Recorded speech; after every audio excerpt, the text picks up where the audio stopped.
কালচক্র বেয়ে সময় যতই গড়িয়েছে বেড়েছে বেকার সমস্যাও। সময়ের সাথে তাল মিলিয়ে যুবতীদের কর্মমুখী প্রশিক্ষণের মাধ্যমে আলোর দিশা দেখাতে এগিয়ে এসেছে গঙ্গাজলঘাটির রণবহলের পিএনবি সমন্বিতা স্বনিযুক্তি প্রশিক্ষণ কেন্দ্র। বর্তমানে নিখরচায় থাকা খাওয়া সহ আরসিটির এই প্রশিক্ষণ কেন্দ্রটি থেকে প্রশিক্ষণ নিয়ে বাঁকুড়ার অনেককেই নিজের পায়ে দাঁড়াতে দেখা যাচ্ছে। বছরের বিভিন্ন সময়ে বিভিন্ন যুগোপযোগী কর্মমুখী প্রশিক্ষণ হয়ে থাকে এখানে।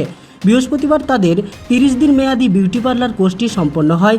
এতে অংশগ্রহণ করেন প্রায় 30 জনেরও বেশি মহিলা ও যুবতী। এদিন তাদের হাতে সার্টিফিকেটও তুলে দেওয়া হয়। পাশাপাশি আরসিটি আওতাধীন পিএনবি সমন্বিত স্বনিযুক্তি প্রশিক্ষণ কেন্দ্রে চলছে কাস্টম জুয়েলারির প্রশিক্ষণ। এভাবে নিখরচায় প্রশিক্ষণ পেয়ে নিজের পায়ে দাঁড়ানোর স্বপ্ন দেখছেন বাঁকুড়ার অনেক মহিলাই।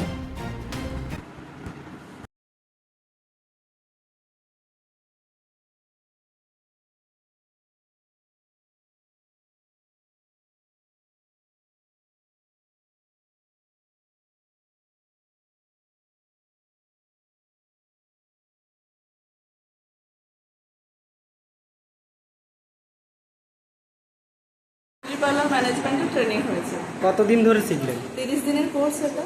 আচ্ছা, এখানে শেখার পর কেমন লাগছে, কেমন কি অনুভূতি হচ্ছে? হ্যাঁ, ভেবেছিলাম যে আমরা যেহেতু কিছু শিখে আসিনি, এখানে এসে অনেকটাই উপকৃত হয়েছে। অনেক কিছু শিখেছি আমরা এখান থেকে। ভবিষ্যতে এটা নিয়ে আমরা কাজ করব, সেই পরিকল্পনাও চলছে। আচ্ছা, এরপর পরবর্তী কি করতে চাইছেন? এর পরবর্তী নিজেকে একটু পায়ে দাঁড়ানোর জন্য এখান থেকে যেগুলো শিখেছি সেগুলো আরেকটু ইমপ্রুভমেন্ট করে আমরা নিজেদের পায়ে দাঁড়ানোর জন্য আরও নিজেদের ব্যবসা খুলবার চেষ্টা করব ভাবছি। আচ্ছা, কতজন আছেন এখানে 30+। আমরা আরসিটি বাঁকুড়া থেকে বিউটি পার্লার ম্যানেজমেন্ট করি। কতদিনের কোর্স ছিল এটা? এটা 30 দিনের কোর্স। কি শিখলেন মূলত এখান থেকে?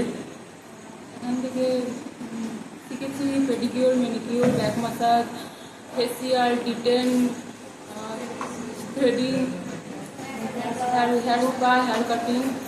আচ্ছা, এটা শেখার পর নিজেকে কতটা স্বাবলম্বী করে তুলতে পারবেন বলে মনে করছেন? অবশ্যই শিখেছি, যেহেতু কম বেশি করার চেষ্টা করব।